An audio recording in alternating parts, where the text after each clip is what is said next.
में डिप्रेशन क्यों नहीं है? लंदन, अमेरिका, जापान इत्यादि जितने भी पश्चिमी, उत्तरी, पूर्वी और दक्षिणी देश हैं, हर देश में आपको डिप्रेशन मिलेगा। क्यों? क्योंकि भारत में सत्संग है, भगवान की चर्चा है, वो आपको डिप्रेशन में जाने नहीं देती। जो सुनेगा वो बाहर रहेगा, गारंटी है इस बात की।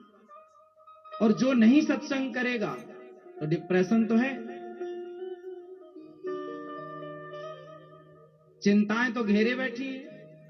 इसलिए सत्संग बहुत आवश्यक है। सत्संग भी एक प्रकार का भोजन है। जैसे हम रोज खाते हैं तो भोजन करने से शरीर पुष्ट होता है, सत्संग करने से, कथा सुनने से, भागवत सुनने से आत्मा, मन पुष्ट होता है, मन स्ट्रांग होता है, मन को बल मिलता है सत्संग से। नेगेटिविटी समाप्त होती है, एक पॉजिटिविटी, एक नई किरण, नई एनर्जी, नई ऊर्जा हमारे भीतर प्रवेश करती है। आप 7 दिन बाद ऐसा लगेगा कि आपका अभी जन्म हुआ है। एक नया जीवन सत्संग के बाद मिलता है। इसलिए तो हमारे यहाँ सत्संग की महिमा है। जब राम जी अयोध्या से जाने लगे 13,000 वर्षों के बाद, तो राम जी के साथ सब चले। हम भी आपके साथ चलेंगे। हाँ, अभी अयोध्या में हैं, अब साकेत में रहेंगे। हनुमान जी बोले नहीं, हम साकेत में क्या करेंगे? क्यों? वहां हम रहेंगे ना।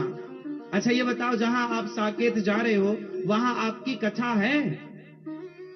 राम जी बोले वहां तो हम ही हैं, वहां हमारी कथा की क्या जरूरत? हनुमान जी बोले ना, जहां आप हैं और आपकी कथा नहीं है वहां मैं नहीं रहता। जहां आपकी कथा है वहां मैं रहता हूं, और जहां आप हैं जरूरी नहीं है कि वहां आपकी कथा हो, पर जहां आपकी कथा है वहां जरूरी है कि आप होंगे।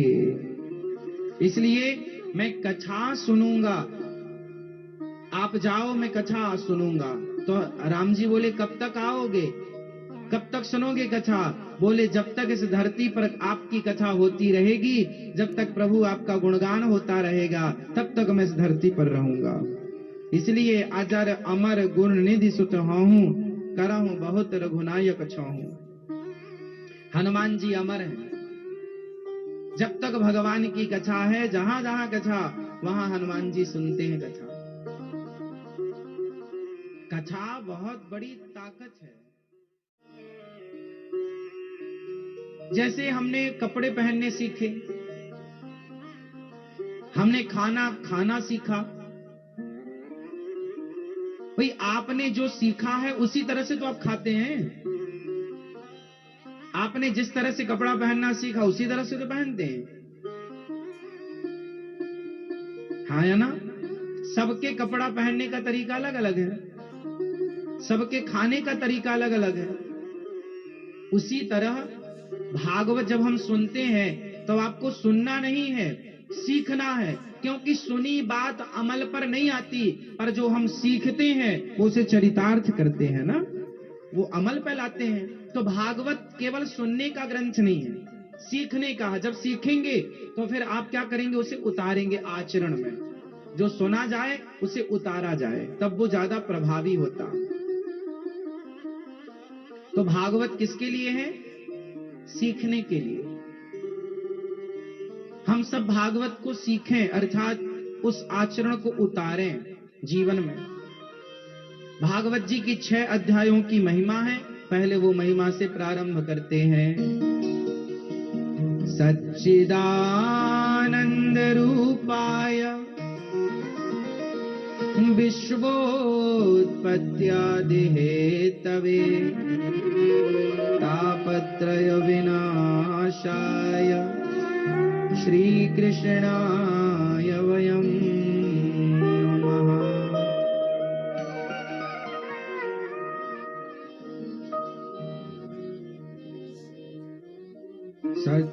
सच्चिदानंद रूपाय, सच्चित आनंद बराबर सच्चिदानंद। भगवान का स्वरूप कैसा है? पहला परिचय भागवत जी से। भगवान, भागवत क्या है? भगवान का परिचय, भगवान का आधार कार्ड है भागवत जी। कहाँ रहते हैं, कब मिलते हैं, कैसे हैं। भागवत जी सुनने के बाद ही भगवान का परिचय होगा। जो भागवत नहीं सुना वो भगवान के बारे में नहीं जानता, जान ही नहीं सकता, क्योंकि आधार कार्ड ही है, पूरी इंफॉर्मेशन यहां है। भगवान की जितनी इंफॉर्मेशन भागवत जी में है और कहीं नहीं।